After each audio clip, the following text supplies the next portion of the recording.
A third suspect was arrested in connection to the mass shooting in Sacramento that killed 6 people. Police say the first and second suspects are brothers. NTD's Cheney Wu brings the update. A father of 4, a best friend with a positive personality, a vivacious partygoer.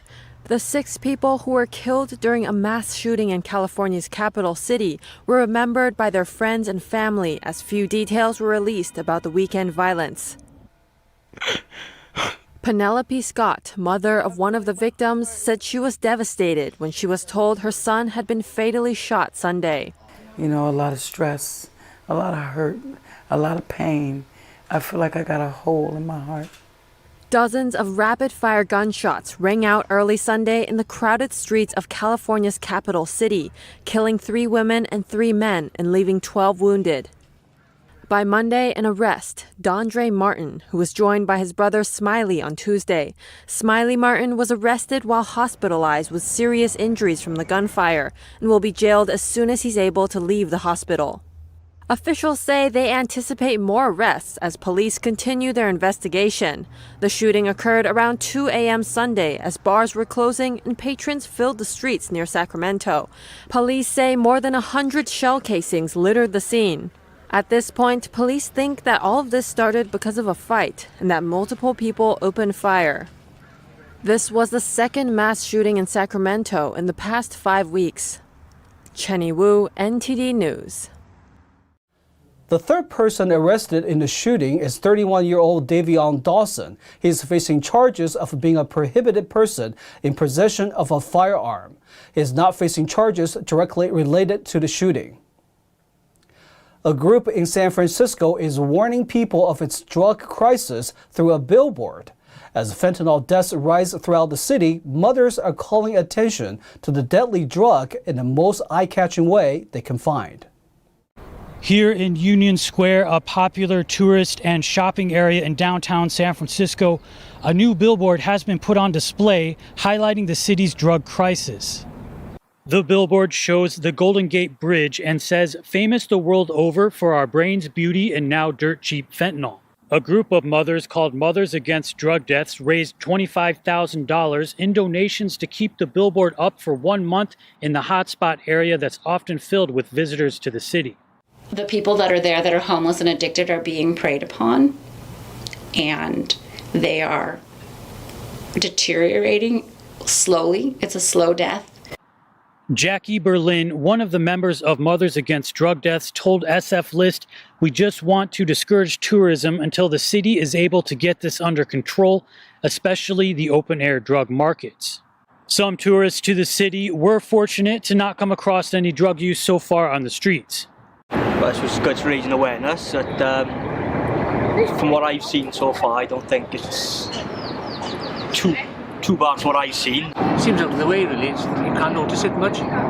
A few visitors did say they were warned by locals on their way here about possible open-air drug use, but most of them were not aware of the issues the city has been having. But we were told this morning that it is relatively safe in San Francisco. The Hotel Council of San Francisco, the Union Square Alliance, and the Golden Gate Restaurant Association issued a joint response to the billboard saying, "The passionate campaign being launched today by MADD, although impactful, is not the solution as it will only hurt local small businesses and our hospitality workers who just now are beginning to crawl out of the economic disaster caused by COVID and its continuing fallout." In the last 2 years, fentanyl overdoses accounted for more deaths in San Francisco than COVID-19. So far this year, at least 98 deaths for drug overdose have been confirmed so far. About 40% of them have been from fentanyl. Jason Blair, NTD News, San Francisco. California is once again extending its eviction moratorium. State officials say the extension is to give time for certain individuals to receive rental assistance payments. California's eviction moratorium has been extended to June 30th. The extension comes as the state has been running behind on distributing renter relief funds. Lieutenant Governor Eleni Kounalakis, who is currently sitting in for Governor Gavin Newsom while he is away on vacation, signed the legislation into law on March 31st. The original extension was set to terminate at midnight on that day. In a statement, Kounalakis said California's nation-leading rent relief program has provided much-needed relief for more than 220,000 households across the state. The extension does not apply to all renters, though. People who applied for rental assistance before March 31st cannot be evicted. Rental assistance payouts are part of the state's $5.5 billion relief program for the CCP virus, also known as COVID-19. According to Newsom's office, the program will cover 100% of qualified tenants' late payments. As of March 29th, the state's housing agency says there are over 500,000 tenant applications, but the state has served less than half of them. About $2.5 billion in funds are to be paid out with an average of $11,400 per applicant. The California Rental Housing Association wrote to the Senate in opposition, arguing that there is no need to extend the moratorium as the pandemic wanes. They wrote, "Any further extension to the statewide eviction moratorium will hurt housing providers who have continued to house tenants with no rental income or rent relief." Daniel Hall, NTD News, California.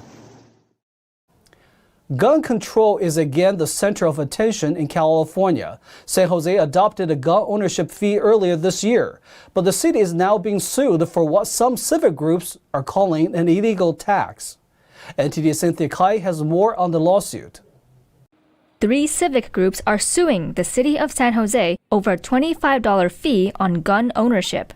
The city passed the law back in January and calls it an annual gun harm reduction fee. Gun owners will pay the fee to an organization being created by the San Jose city manager. The Silicon Valley Public Accountability Foundation, Howard Jarvis Taxpayers Association, and Silicon Valley Taxpayers Association filed the lawsuit in the Santa Clara Superior Court. The suit alleges violations of the First and Second Amendment and California Constitution. The group says gun owners are being forced to support an organization they may disagree with. Additionally, the law creates a new fee condition for gun ownership. Jonathan Fleming with the Silicon Valley Public Accountability Foundation said this is a tax because the government is forcing residents to pay money to a nonprofit corporation formed by the mayor in exchange for services provided to the community at large. San Jose Mayor Sam Liccardo said in a statement that the city spent 2 years discussing with legal experts on how to create a constitutional and enforceable ordinance to reduce the risk of gun violence and gun harm in the community. In January, the National Association for Gun Rights filed a similar lawsuit asking for an injunction to stop the gun fee. A hearing on that case is scheduled for July 21st. Cynthia Kai, NTD News, California. California Attorney General announced a settlement with a grocery retailer today. The dispute was over price gouging of eggs during the pandemic. Here's what the settlement includes. State authorities said Tuesday grocery chain Smart & Final has agreed to pay $175,000 in penalties over price gouging.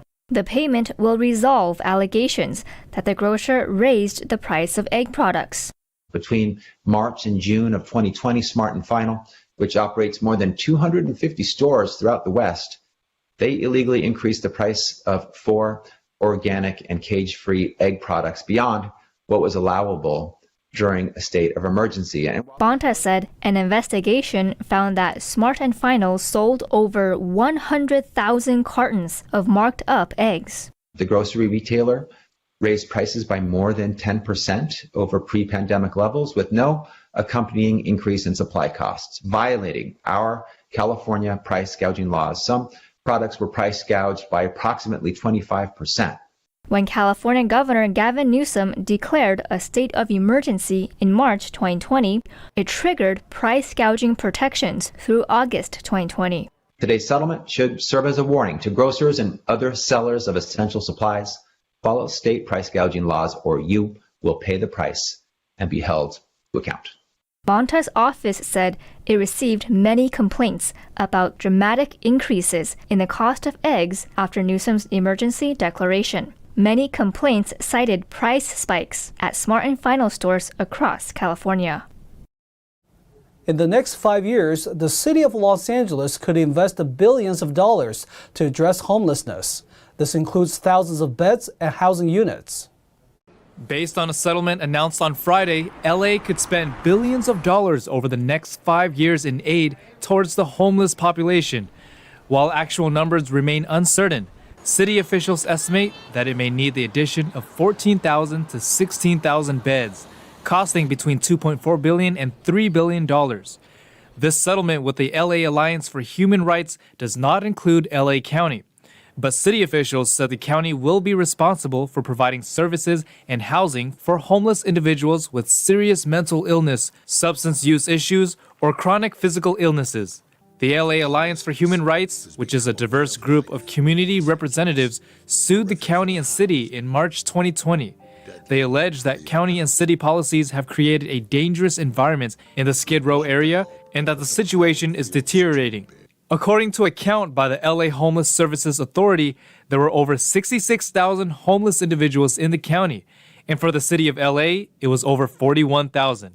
That's a 16% jump from the year prior. County officials said that since 2017, the county provided housing for 75,000 people experiencing homelessness. Officials are waiting for the final agreement. Elon Musk has joined Twitter's board of directors. It comes a day after Tesla CEO disclosed a 9.2% stake in the social media company, worth about $3 billion. Regulatory filings show Musk will serve as a Class 2 director with a term that expires in 2024. Under the arrangement, Musk will not own or control more than 14.9% of the Twitter shares. Twitter CEO said Musk is both a passionate believer and an intense critic of the service, and added he will make the boardroom stronger in the long term. Musk has called Twitter a kind of public square and has criticized the company over free speech. Twitter has been accused of suppressing conservative viewpoints, allegations the company denies. Musk says that if the company fails to adhere to principles of free speech, this would undermine democracy.